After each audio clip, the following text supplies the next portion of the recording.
Jarvis Landry will be coming back to town with the New Orleans Saints. Landry has been kind of banged up, hasn't played a lot since the beginning of the season, but he is still very highly thought of inside the Browns locker room. Yeah, he had a huge impact. I mean, I feel he's one of those guys that helped kind of turn his organization around and brought a lot of wins to this organization. He was a leader on and off the field, made plays.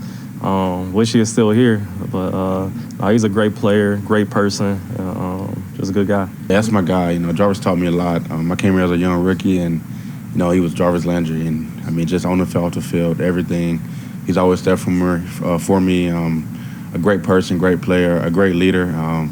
He was a big part of me being who I am in football. He had a huge impact. I think he was one of the main reasons we got this thing turned around.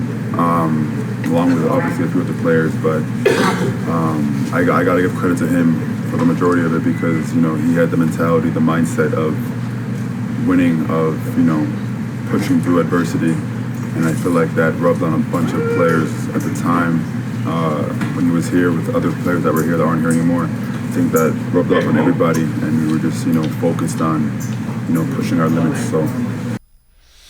And Jeff, it's interesting. Players will always talk nice, not necessarily that nice. It was just very interesting to hear the respect that the Browns still have for what Jarvis Landry meant here. Well, what you're seeing here is a bunch of young guys who were really in a difficult situation. They were on really, really bad teams. They were, the second they walked in the door, David Njoku was one of the most talented players in the building. Myles Garrett, same thing happened in 2018 with Nick Chubb, Denzel Ward.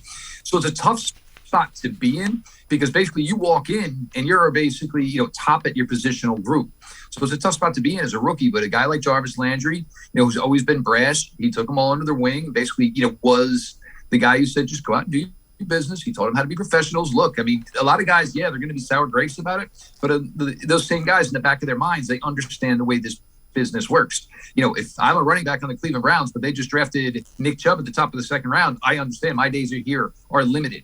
So what you've seen now is the maturation of a lot of guys who have grown into quality players on the field, in the locker room, like Denzel, like Nick, certainly Myles, and of course David Njoku, and a lot of credit that goes to Jarvis Landry. The thing with Jarvis Landry, I know a lot of people, it would be great if he was back, but what do you do when you pay a guy $15 million for like 3 years in a row, and then you get to the point where, how do you even, it's almost an insult to say your market right now is for $3 million a year. I mean, those are conversations people don't want to have in the NFL. So Jarvis went out, found his deal in New Orleans, making about $3 million a year. It's a tough relationship to rekindle when so much money is being taken out of the equation. Jarvis was always a pro, always handled himself like a pro. And for a lot of these guys, when the pressure started to pick up in 2018 when they were winning games, he was the guy that kept everybody's cool. In 2020, when playoffs became a reality, Jarvis was kind of the guy to say, hey, look, I've been there, keep cool, so let's stay focused.